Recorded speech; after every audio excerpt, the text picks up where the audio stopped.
ആത്മീയത പകരുന്ന കാലമാണ്, ആത്മീയത ചൂഷണം ചെയ്യുന്ന കാലമാണ്. കമ്പോളങ്ങളിൽ ഏറ്റവും കൂടുതൽ വിൽക്കപ്പെടുന്നത് എന്താണ്? സോഷ്യൽ മീഡിയയിലൂടെ വിൽക്കപ്പെടുന്നത് എന്താണ്? ആത്മീയതയാണ്. ആത്മീയതയുടെ പേരിൽ പലതും നടക്കുന്നു. എന്റെ മുഅ്മിനീങ്ങളോട് പറയുന്നു, അത് സത്യമാണോ മിഥ്യയാണോ, അത് നല്ലതാണോ മോശമാണോ എന്ന്. എന്തേ നിങ്ങളൊരു സദസ് കണ്ടാൽ, സദസ് കേട്ടാൽ, എന്തേ നിങ്ങളെ നാട്ടിൽ ഖതീബില്ലേ, നിങ്ങളെ നാട്ടിൽ ഖാദിയില്ലേ, നിങ്ങളെ നാട്ടിൽ മുദരിസുമാരില്ലേ, തലയെടുപ്പുള്ള പണ്ഡിതന്മാരില്ലേ, അവരോടൊന്ന് ചോദിച്ചുകൂടെ? ഉസ്താദേ, തങ്ങളെ ഞാനിതാ ഇന്ന മജ്ലിസ് കേൾക്കാറുണ്ട്, അല്ലെങ്കിൽ ഇന്നൊരു മജ്ലിസ് കാണാറുണ്ട്, അത് സത്യമാണോ അസത്യമാണോ, അത് കാണാൻ പറ്റുമോ ഇല്ലയോ എന്ന് ഒന്ന് ചോദിച്ചുകൂടെ? ഒന്ന് അതാ അന്വേഷണം നടത്തിക്കൂടെ? നിങ്ങൾ നോക്കി, ഇമാം അഹ്മദ് ഹംബൽ റളിയല്ലാഹു തആല അൻഹുവിന്റെ അരികത്ത് വന്നൊരു പെണ്ണ് ചോദിക്കുന്നു, തങ്ങളെ ഞാനതാ വസ്ത്രം നെയ്യുന്ന പണിയാണ്, നൂലുണ്ടാക്കി വസ്ത്രം നെയ്യുന്ന പണിയാണ്, ചിലപ്പോൾ മണ്ണെണ്ണ വിളക്ക് കെട്ടുപോറാറുണ്ട്. ആ സമയത്ത് ഞാനതാ ചന്ദ്രന്റെ നിലാവിൽ ഞാൻ എന്റെ വസ്ത്രം നെയ്യാറുണ്ട്. സുബ്ഹാനല്ലാഹ്, ചന്തയിൽ കൊണ്ടുപോയി ഇത് പറയാതെ വിൽക്കാൻ പറ്റുമോ? നിങ്ങൾ നോക്ക്, വിൽക്കാൻ പറ്റുമോ എന്ന ചോദ്യമാണ്. അപ്പോഴാണ് അഹ്മദ് ഹംബൽ റളിയല്ലാഹു തആല പറയുന്നത്, ഓ പെണ്ണെ, രണ്ടും പറഞ്ഞു വിൽക്കണം. നിങ്ങൾ നോക്ക്, സംശയം മനസ്സിൽ വെക്കരുത്. ചോദിക്കേണ്ടവരോട് ചോദിക്കണം, പണ്ഡിതന്മാരോട് ചോദിക്കണം, ആലിമീങ്ങളോട് ചോദിക്കണം, അതേ സത്യമറിയുന്നവരോട് ചോദിക്കണം. സുബ്ഹാനല്ലാഹ്, ചോദിച്ചു പഠിക്കണം. അയാളെ പിന്തുടരാൻ പറ്റുമോ? അയാളെ ക്ലാസ് കേൾക്കാൻ പറ്റുമോ? അയാളെ ദിക്റിൽ പങ്കെടുക്കാൻ പറ്റുമോ എന്ന് ആലിമീങ്ങളോട് ചോദിക്കണം. ആലിമീങ്ങൾ അതാ വിധി എഴുതുന്നു, പറ്റുമെന്ന്, അതേ പങ്കെടുക്കണം. പറ്റുമില്ല എന്ന് പറഞ്ഞാൽ പങ്കെടുക്കരുത്. അതാണ് ഇസ്ലാമിന്റെ വിധി, അതാണ് മുഅ്മിനിന്റെ വിധി. അല്ലാഹ് അതേ സമയത്ത് അതേ പണത്തിന്റെ കെട്ടുകളുടെ വണ്ണം കൊണ്ടോ ആളുടെ വണ്ണം കൊണ്ടോ വിധി പറയുന്നവരെ പറ്റിയല്ല ഞാൻ പറയുന്നത്. പണം കണ്ടിട്ട് വിധി പറയുന്ന കാലമല്ലേ, ആളുടെ വലിപ്പം കണ്ടിട്ട് വിധി പറയുന്ന കാലമല്ലേ. മുഖലിസായ ആലിമീങ്ങളെ പറ്റിയാണ് എന്റെ സംസാരം. അല്ലാഹു സുബ്ഹാനഹു വ തആല നമ്മളെ എല്ലാവരെയും അനുഗ്രഹിക്കുമാറാകട്ടെ. ഒരാളെയും ഒറ്റപ്പെടുത്താതിരിക്കുക, ഇസ്ലാമിൽ നിന്ന് അകറ്റാതിരിക്കുക. ഒരാളൊരു തെറ്റ് ചെയ്തെന്ന് വന്നാൽ, ഒരു തെറ്റിൽ അകപ്പെട്ടു പോയെന്ന് വന്നാൽ, അത് വാക്കുകൊണ്ടോ പ്രവർത്തി കൊണ്ടോ അതല്ലെങ്കിൽ മറ്റെന്തെങ്കിലും കൊണ്ടോ ആണെങ്കിലും അയാൾക്ക് മാപ്പ് കൊടുക്കണേ. മാപ്പ് കൊടുക്കുന്നവനാരാണ്? അള്ളയാണ്. ഒരാളെയും സ്വർഗത്തിലാക്കാൻ നമ്മൾ തുനിയണ്ട, നരകത്തിലാക്കാനും തുനിയണ്ട. ഒരാളും അതാ നല്ലവരാണെന്ന് വിധി എഴുതണ്ട, ഒരാളും മോശക്കാരനാണെന്നും വിധി എഴുതണ്ട. അതിനുള്ള അവകാശം എനിക്കില്ല, നിങ്ങൾക്കില്ല. അത് രാജാതിരാജാവായ ജഗനിയന്താവായ അല്ലാഹു റബ്ബുൽ ഇസ്സത്തിന് മാത്രമേയുള്ളൂ. അതുകൊണ്ട് സത്യം മനസ്സിലാക്കാൻ ഞാനും നിങ്ങളും തയ്യാറാകണം. ഉള്ളത് കൊണ്ട് തൃപ്തിപ്പെട്ട് ജീവിക്കണം. സുബ്ഹാനല്ലാഹ്, നിങ്ങൾ നോക്ക, ഒരാളുടെയും വഞ്ചനയിൽ നമ്മൾ പെട്ടുപോകാൻ പാടില്ല. ഒരാളുടെയും വലയിലും നമ്മൾ വീണു പോകാൻ പാടില്ല. എന്നതാ പലതും പല ലോകത്തിലും നടക്കുന്നു. അതിലൊന്നും പെട്ടുപോകരുത്. അല്ലാഹ് നമ്മളെ നമ്മളെ നന്നാക്കുമാറാകട്ടെ. അല്ലാഹ് സത്യം മനസ്സിലാക്കി മുന്നോട്ട് നീങ്ങുന്ന നല്ല മുഅ്മിനീങ്ങളിൽ നമ്മളെ എല്ലാവരെയും പെടുത്തി അനുഗ്രഹിക്കുമാറാകട്ടെ. അതുകൊണ്ട് മുഅ്മിനീങ്ങളെ, നിങ്ങളോട് പറയുന്നു, ആദ്യം എന്നോട് പറയുന്നു, പിന്നെ നിങ്ങളോട് പറയുന്നു, നമുക്കൊരു മാർഗമുണ്ട്.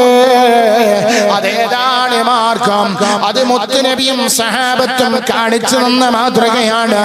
ആ മാർഗമാണ് അമ്പിയാക്കളുടെ മാർഗം.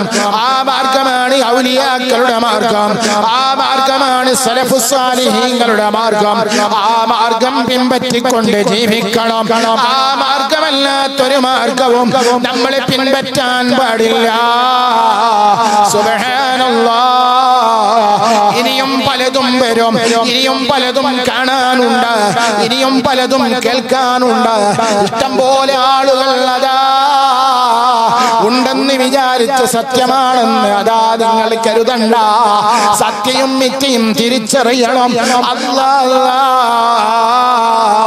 അല്ലാഹു നമുക്കൊക്കെ തൗഫീഖ് നൽകട്ടെ. നിങ്ങളൊക്കെ മഹാനായ നബി സല്ലല്ലാഹു അലൈഹി വസല്ലമ തങ്ങളെ പഠിപ്പിക്കുന്നത് എന്താണ്?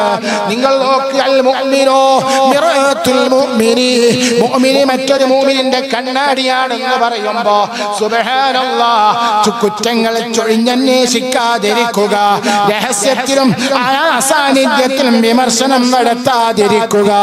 കാണുമ്പോൾ നല്ല പുഞ്ചിരിയാണ്, കാണുമ്പോൾ നല്ലോണം ചിരിക്കുന്ന ആളുകൾ. സുബ്ഹാനല്ലാഹ്.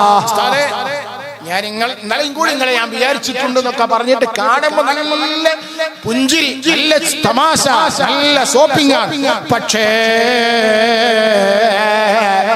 അതേ ഉസ്താദ് അങ്ങ് പോയാൽ, അതല്ലെങ്കിൽ അയാളങ്ങ് പോയാൽ ഇയാളെ കുറ്റം പറയുന്ന പണിയാണ്.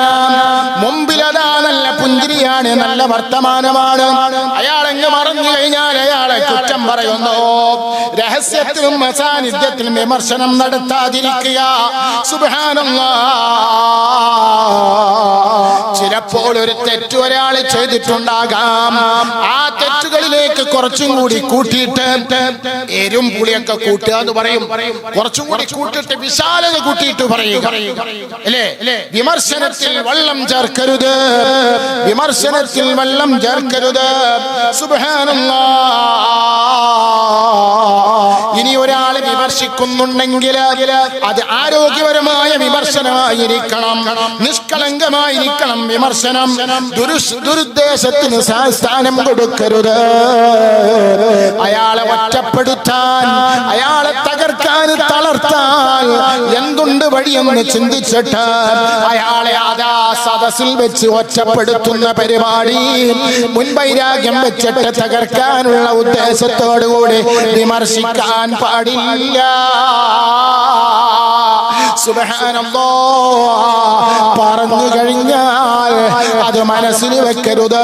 അതേ സമയത്ത് ഈ പ്രവർത്തനങ്ങളൊക്കെ നടത്തുന്നവനാരാണ്? അവന്റെ പേരാണ് മുനാഫിഖ്. കാണുമ്പോൾ നല്ല പുഞ്ചിരിയാണ്. അതെ, നമ്മളെ മുന്നിൽ നമ്മളങ്ങ് മറഞ്ഞു കഴിഞ്ഞാൽ നമ്മളെ വല്ലാതെ കുറ്റം പറയുകയാണ്. ചില ഉമ്മമാരുണ്ട്, മരുമക്കൾ അവരുടെ വീട്ടിലേക്ക് പോയാൽ അടുത്ത വീട്ടിൽ പോയി മരുമക്കളെ കുറ്റം പറയുന്നു, മക്കളെ കുറ്റം പറയുന്നു. ഭർത്താവിന്റെ മുന്നിൽ നല്ലതാണ്, ഭർത്താവ് അങ്ങ് വീട് വിട്ടിറങ്ങിയാൽ ഭർത്താവിന്റെ കുറ്റം പറയുന്നു. അതല്ലേ തഴവ ഉസ്താദ് പറഞ്ഞത്?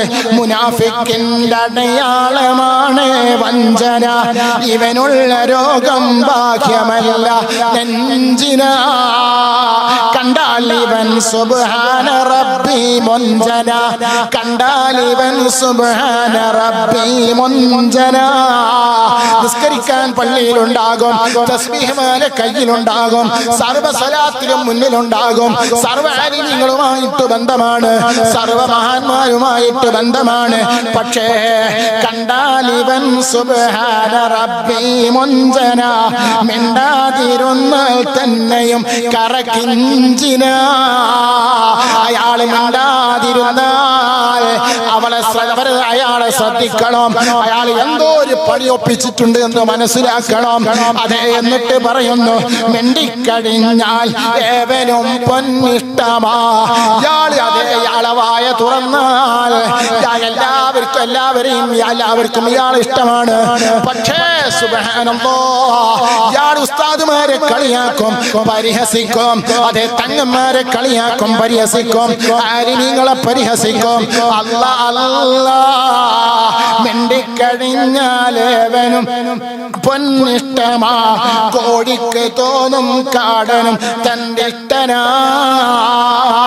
അതേ, ഇവനുള്ള രോഗം ഭാഗ്യമല്ല നെഞ്ചിനാ. കണ്ടാൽ ഇവൻ സുബ്ഹാന റബ്ബി മുഞ്ചന. മിണ്ടാതിരുന്നാൽ തന്നെയും കറക്കിഞ്ചിന. അതല്ലേ നബി തങ്ങൾ പറഞ്ഞത്, മുനാഫിക്കിന്റെ ലക്ഷണത്തിൽ അതാ എണ്ണിയില്ലേ.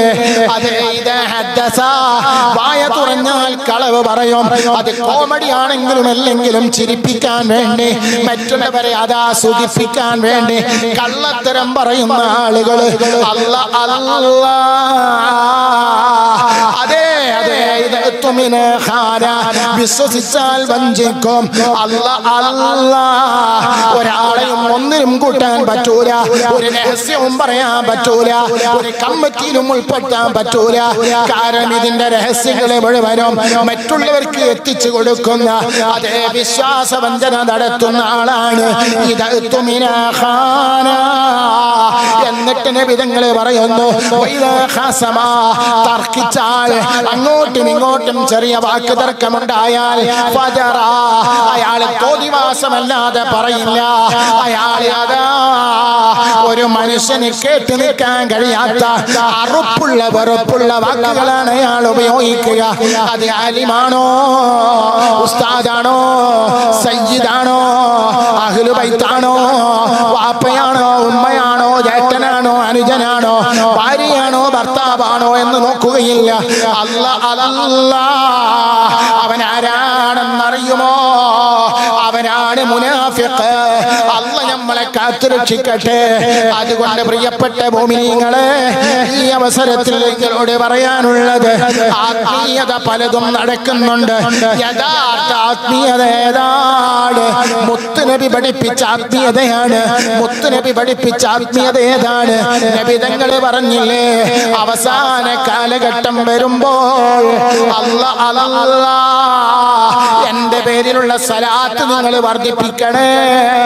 മുറബിയായ ഒരു ശൈഖിനെ നിങ്ങൾക്ക് എത്തിപ്പെടാത്ത കാലം വരുമ്പോ നിങ്ങൾ സലാത്ത് വർദ്ധിപ്പിച്ചോ, സലാത്ത് ചൊല്ലിക്കോ. പല സ്ഥലങ്ങളിലും സലാത്തിന്റെ മജ്ലിസുകൾ നടക്കുന്നു. അതേ, നമ്മുടെ നാട്ടിൽ ആഴ്ചയിൽ സലാത്ത് നടക്കുന്നു. അതേ, നമ്മുടെ മഹല്ലുകളിൽ മാസത്തിൽ മജ്ലിസ് നടക്കുന്നു. അതിലൊന്നും പങ്കെടുക്കാൻ നമുക്ക് സമയമില്ല. അതേ സമയത്ത് മറ്റൊരു സ്ഥലത്തേക്ക് ബസ്സും വിളിച്ചിട്ട് കാറും വിളിച്ചിട്ട് പോയിട്ട് പങ്കെടുക്കാനും അവിടെ വാരിക്കോരി കൊടുക്കാനും നമുക്ക് അതേ ആവേശമാണ്, നമുക്ക് ആഹ്ലാദമാണ്. നമ്മുടെ മഹല്ലത്തില് ഉസ്താദുമാർക്ക് ശമ്പളം കൊടുക്കാൻ കൈനീട്ടുകയാണ്, അതിനാരും കൊടുക്കാനില്ല. ഇതെന്താണ് അവസ്ഥ? എല്ലാവർക്കും പേരും പ്രശസ്തിയും പെരുമയും വേണം. അപ്പോൾ ആ പേര് കിട്ടാൻ വേണ്ടി കൊടുക്കുന്നു, പ്രശസ്തിക്ക് വേണ്ടി കൊടുക്കുന്നു, പെരുമയ്ക്ക് വേണ്ടി കൊടുക്കുന്നു. അതുകൊണ്ട് മുഅ്മിനേ, വലത് കൈ കൊടുക്കുന്നത് ഇടത് കൈ അറിയാൻ പാടില്ലെന്ന് നബി മുഹമ്മദ് മുസ്തഫ.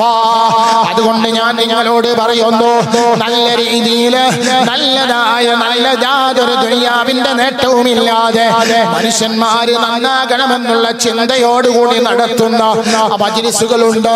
അതിലൊക്കെ നമ്മൾ പങ്കെടുക്കുകയും അതേ ആ മജ്ലിസിലൊക്കെ നമ്മൾ ദിക്റുകളും സലാത്തുകളും ചൊല്ലണം. നമ്മുടെ മക്കളെ ഒറ്റപ്പെടുത്തി ഭർത്താവിനോട് സ്നേഹം പ്രകടിപ്പിക്കാതെ, ഭർത്താവിന് ഭക്ഷണവും വെള്ളവും കൊടുക്കാതെ, മക്കൾക്ക് വേണ്ടത് പഠിപ്പിച്ചു കൊടുക്കാതെ നമ്മളൊരു മജ്ലിസിലും പങ്കെടുക്കരുത്, ഒരു പരിപാടിയിലും പങ്കെടുക്കരുത്. അല്ലാഹു നമ്മളെ എല്ലാവരെയും അനുഗ്രഹിക്കുമാറാകട്ടെ.